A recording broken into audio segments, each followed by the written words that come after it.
স্বাগতম জনাইছোঁ আপোনালোকক আপোনাৰ চেনেল নেশ্যনেল এডুকেশ্যনৰ। আজি প্ৰশ্নটো হ'ল if the length of a rectangle is increase by 20%। কথাটো কৈছে কি এটা ৰেক্টেংগল আছে, ৰেক্টেংগলৰ যোনটো লেন্থ আছে সেইটো বঢ়াই দিয়া হৈছে 20% and the breadth is increase by 50%। প্ৰথমতে এইটো লেন্থ 20% লেন্থ বঢ়াইছে আৰু breadth is increase by 50%। By what percent does the area goes up. মানে কথাটো কৈছে কি এটা ৰেক্টেংগল আছে হা, এইটো ৰেক্টেংগল। কথাটো কৈছে কি if the length of a rectangle is increase by 20%। Rectangle যোনটো লেন্থ সেইটো বঢ়াই দিয়া হৈছে কিমান 20%। 20% মানে বঢ়াই দিয়া হৈছে আৰু and the breadth is increase by 50%। Breadth যিটো বঢ়াইছে, ব্ৰিথটো বঢ়াইছে 50%। ব্ৰিথ বঢ়াইছে 50%।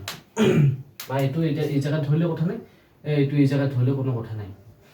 এতিয়া কথাটো হ'ল এই প্ৰশ্নটো পাৰ্চেণ্টেজ আৰু জ্যামিতি দুয়োটা যোগ কৰি কিনে এটা বনোৱা বহুত ধুনীয়া প্ৰশ্ন আৰু এই প্ৰশ্নটো প্ৰায়ভাগ পৰীক্ষাত দেখা পোৱা গৈছে। এতিয়া এই প্ৰশ্নটো চল্ভ কৰিব লগা হ'লে চব প্ৰথমতে লেন্থটো বঢ়াইছে 20% আৰু 2 নম্বৰতে বঢ়াইছে ব্ৰিথটো বঢ়াইছে 50%। ইয়াৰ এনচাৰটো ওলাব পাৰ্চেণ্টেজত, ইয়াৰ কোনোবা এটা এনচাৰ হ'ব।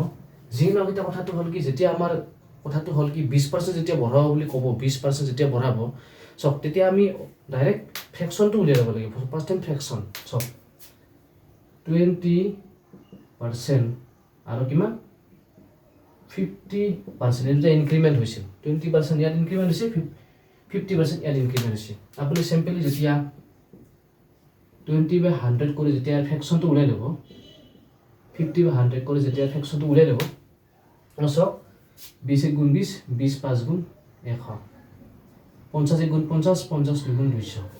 এতিয়া কথাটো হ'ল যেতিয়া কথাটো কৈছে কি 20% বঢ়োৱা কথা কৈছে, এই 20% বঢ়োৱা কথা কৈছে মানে 5ত 1 বাঢ়িছে, 5ত 1 বঢ়োৱা কথা কৈছে।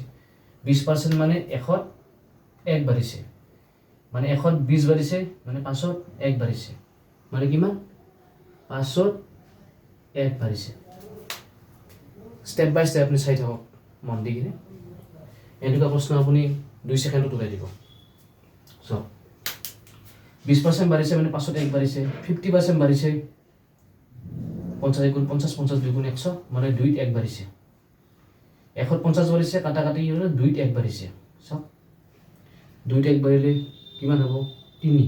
এতিয়া 5ত 1 বাঢ়িছে, মই ইয়াত 1 ভুলতে লিখি দিছোঁ। 5ত 1 বাঢ়িলে কিমান হ'ব 6।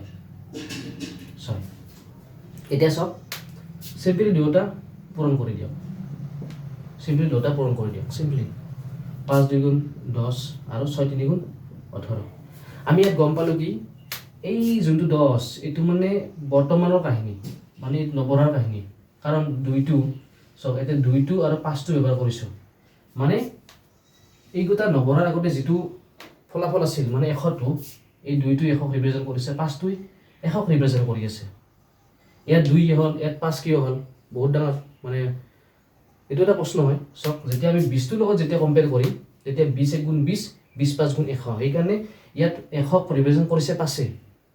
আৰু যেতিয়া আমি 50 100 যেতিয়া আমি কাটাকাটি কৰিম 50 1 × 50, 50 2 × 100, ইয়াত 2টো 100 ৰিপ্ৰেজেণ্ট কৰি আছে। এতিয়া কথাটো হ'ল 10ত 8 বাঢ়ি আছে, 10ত 8 বাঢ়ি আছে। আমি গম পালোঁ কি 10 আছিল, ইয়াত 8 বাঢ়ি আছে, 10ত 8 বাঢ়ি আছে, কিন্তু কথা গম পাইছে চব ঘটনাটো।